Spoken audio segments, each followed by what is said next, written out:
Hello friends, welcome back to our channel. This is part 4 of FPGA interview questions and answer series. And in this video, I'm going to share very important interview questions related to FPGA which were asked from one of my colleagues in a Qualcomm interview. And I make you assure that you will get something very concrete and valuable from this session. Now without wasting much time, let us get started.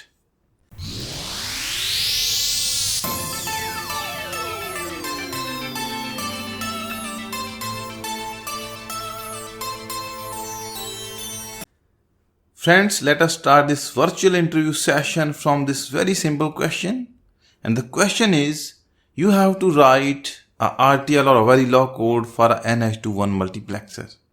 The diagram is shown in a figure, and I think most of you are aware of what I am trying to ask you.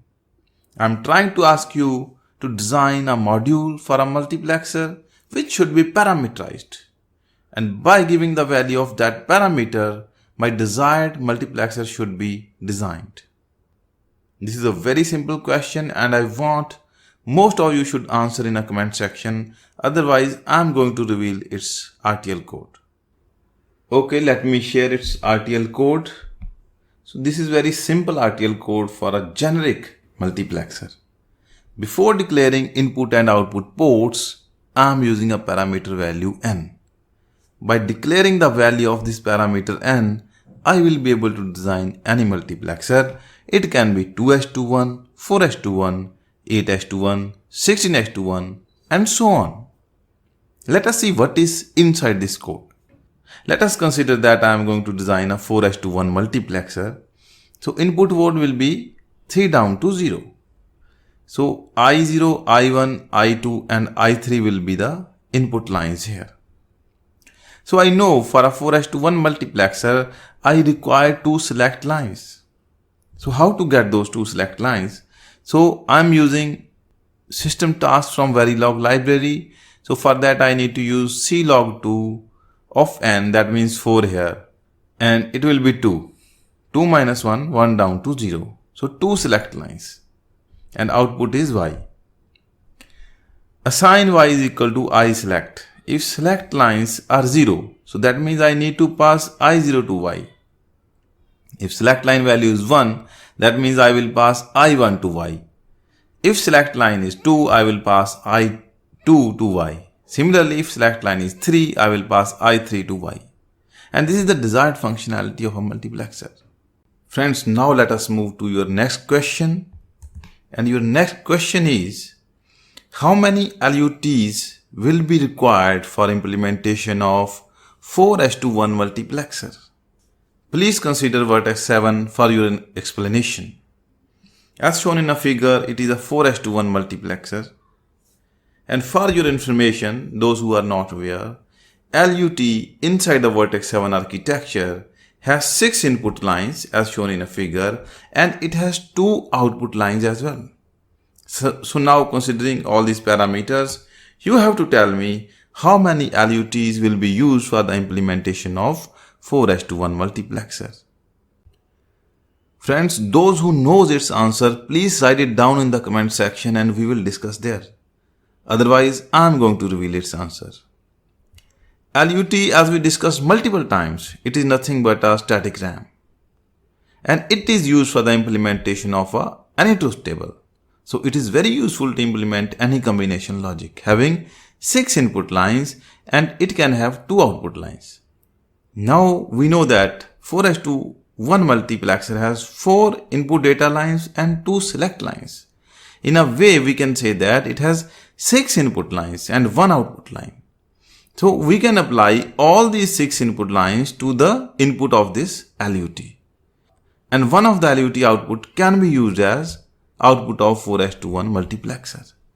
So with this explanation, it is quite clear that we can use single LUT for the implementation of 4:1 multiplexer. Friends, going further into this video session, I want to show you the practical implementation of this 4:1 multiplexer in Xilinx Vivado tool. Let us see how is it implemented. We already discussed this piece of RTL code will yield 4:1 multiplexer because the parameter value is 4. Just to recall, I is the input, select is the input, Y is the output. We will see the implementation of these ports in the implementation. Now let us see the actual implementation. This is 4:1 multiplexer implementation in Vivado tool. As shown in a figure, this is slice number 1, slice number 2, slice number 3, slice number 4, and similarly you can see a matrix of slices within Vertex 7 architecture. And these are the input and output ports, or you can say pins. And inside this single slice, there are 4 LUTs. And it is quite clear in the picture that we have used only a single LUT for the implementation of 4:1 multiplexer. And similarly, you can see that this is the output port Y. And this is the select line 1. This is select line 0. This is I3. This is I2. This is I1 and this is I0. All 4 data signals are here. 2 select lines are here. 1 output pin is there. Now let us zoom it. This is single slice now, whatever you are seeing on your screen. And there are 4 LUTs as I already mentioned. So we are using only single LUT for our implementation of 4:1 multiplexer. Now let us move to your next question. And your next question is, how many 4:1 multiplexers can be implemented in one slice of Vertex 7?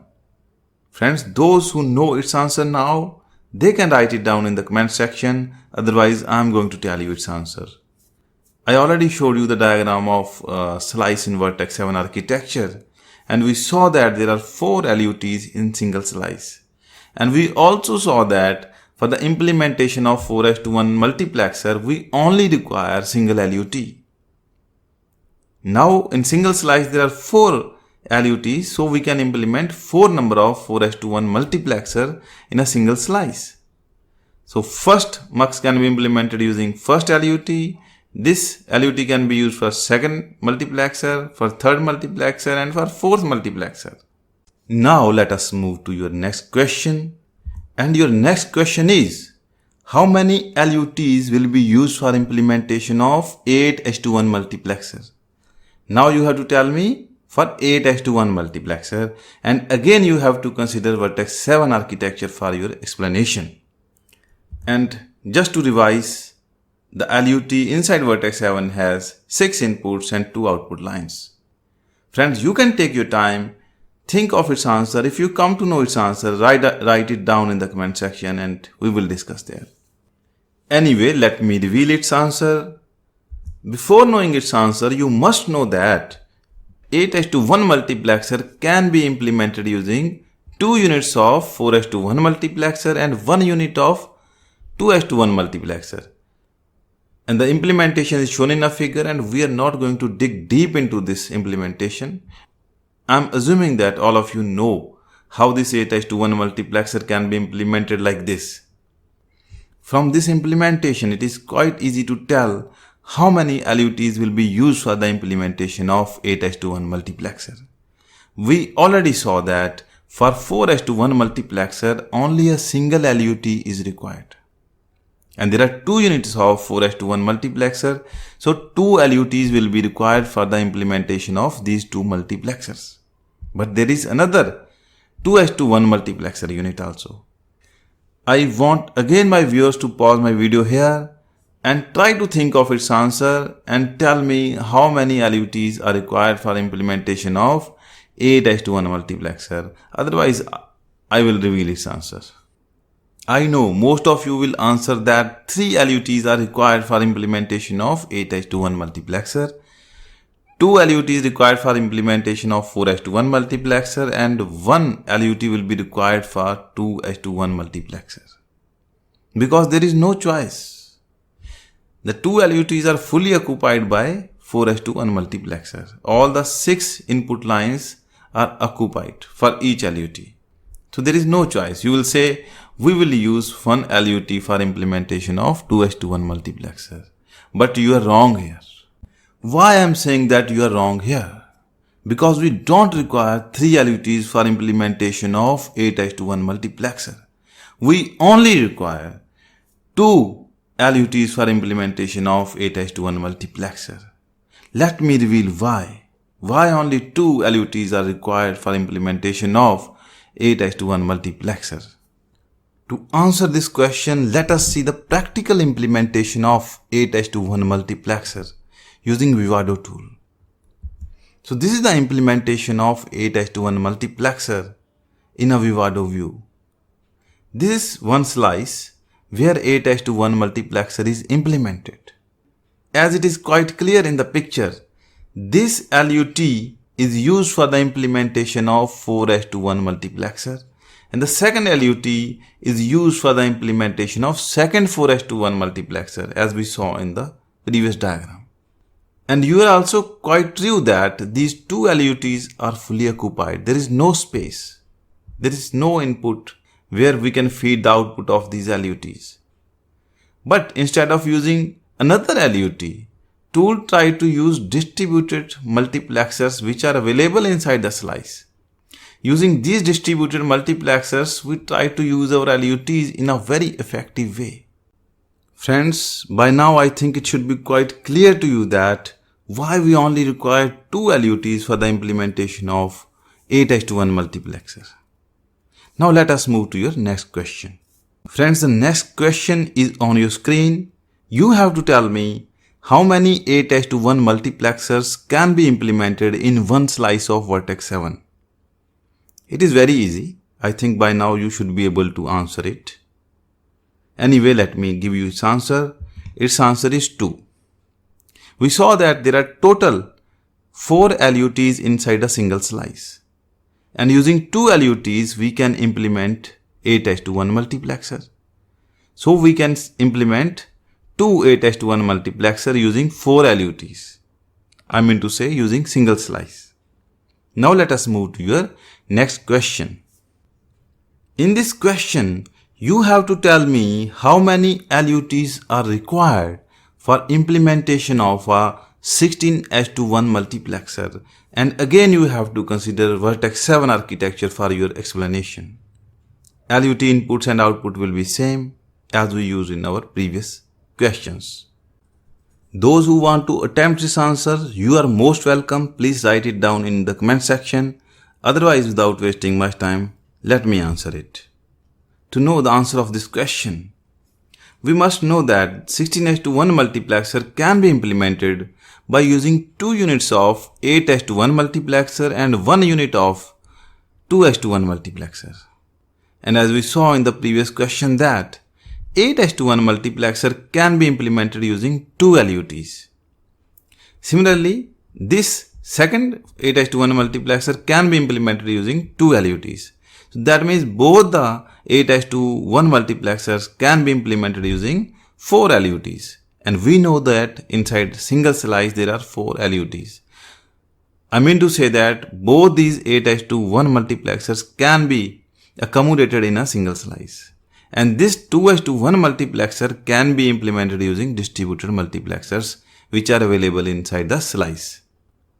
Now with this explanation, it should be quite clear that 16:1 multiplexer can be implemented using only 4 LUTs with the help of distributed multiplexers. Now let us see the practical implementation of 16:1 multiplexer. So this is the practical implementation of 16:1 multiplexer. It has used one slice having 4 LUTs in it. So these are the 4 LUTs used by Vivado tool for the implementation of 16:1 multiplexer, and these are the 3 distributed multiplexers used for its implementation. Now let us move to your next question. In this question, you have to tell me how many 16:1 multiplexers can be implemented in one slice of vertex 7. As we already mentioned and explained that inside one slice there are 4 LUTs available, and for the implementation of 16:1 multiplexer we require 4 LUTs. So only a single 16:1 multiplexer can be implemented in a single slice of vertex 7. Now let us move to the last and most difficult question of this session. Here you have to tell me how many LUTs will be required for the implementation of a 2:1 multiplexer. Again, you have to consider vertex 7 architecture for your explanation, and LUT dimensions will remain same as we used in the previous questions. Friends, I definitely will want that you should pause my video here. Try to think of its answer and why I said that this is a difficult question. I will really appreciate who will write its answer in the comment section. Otherwise, I will explain its answers. Friends, it is only a small unit, 2:1 multiplexers. It should be very easy to implement it, right? It seems like you have two choices for its implementation. One is you can implement 2:1 multiplexer using a LUT, and other option seems like you can implement it using a distributed multiplexer. But our perception is wrong here. It is totally wrong. We don't have choices here. And its correct answer is, for the implementation of 2:1 multiplexer, we require single LUT. Because we cannot use distributed multiplexers for the implementation of 2:1 multiplexer in this case. Let me explain you how and why. Before giving its answer, let me show you its practical implementation in Vivado tool. So this is the practical implementation of 2:1 multiplexer, and it is quite clear in the picture that it has used LUT instead of distributed multiplexers. And these are the IO pins. Let us have a close look. Let me zoom in. So this is the LUT that is used for implementation of 2:1 multiplexer, and these distributed multiplexers remain untouched. Now let me give you the reasons why.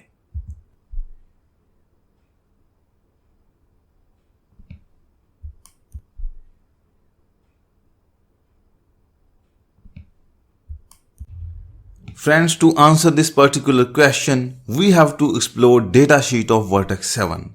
And I have opened user guide of vertex 7 and its name is UG474. You can also search on Google and you can download this datasheet, and it is freely available. Whatever you are seeing on your screen, it is slice architecture. Particularly, this is a slice L, where L stands for logic. We have discussed it in our previous video. Let me explain a bit about this slice. Inside this slice, these are the LUTs. This is the third one and this is the fourth one. There are 4 LUTs inside the slice as we discussed. Friends, apart from these LUTs, let us have a look at other parts of the slice. After these LUTs, we have 2:1 multiplexers available, as you can see in the picture. And then we have another section which is called a carry chain, and it is used for a dedicated purpose. Then again we have a set of another 2:1 multiplexers which are feeding flip-flops. Now again you see we have another set of wider multiplexers available inside the same slice. Then another set of flip-flops available. And for your information, inside this vertex 7 slice, if we have 4 LUTs available, then on the same time we have 8 flip-flops available in the same slice. Now let us have a look at the input ports of this slice. Apart from the input signals which are going to these LUTs, we have another 4 signals which are not coming at the input of these LUTs. They are called AX, BX, CX and DX. There are 4 input signals. Friends, if we want to implement our 2:1 multiplexer using distributed multiplexers and not by using LUTs, then definitely we have to use these AX, BX, CX and DX lines. We cannot use those input lines which are going directly to the LUTs. So this is clear, right? Now let us have a look at the connections of these AX, BX, CX and DX lines. Now take your attention at this 2:1 multiplexer. This AX line can only be applied at the select line of this multiplexer. But data line of these multiplexers are only coming from the output of these LUTs. It is not possible to feed AX, BX, CX or DX to the data line of these multiplexers. We only can apply at the select line. In short, I can say that these 2:1 multiplexers or any other distributed multiplexer cannot be controlled by the input and output ports of the slices directly. They can only be accessed using LUTs available inside the slice. In fact, the truth is, these multiplexers are available to enhance the utilization of our LUTs. These are available so that the LUTs can be used very effectively, as we discussed earlier in the same video. Friends, if we cannot control these 2:1 multiplexers outside this slice, that means we cannot implement 2:1 multiplexer using these distributed multiplexers. Now let us have a look at these wider multiplexers, because these AX, BX, CX and DX inputs are also coming as the data input of these multiplexers. You see AX is coming here, BX is coming here, CX is coming here, and similarly DX is coming here. On these wider multiplexers, these inputs are not coming, so we are not going to discuss them. Now AX, BX, CX and DX is coming at the input of this data line, but all the other inputs to this multiplexer are coming from the LUTs only.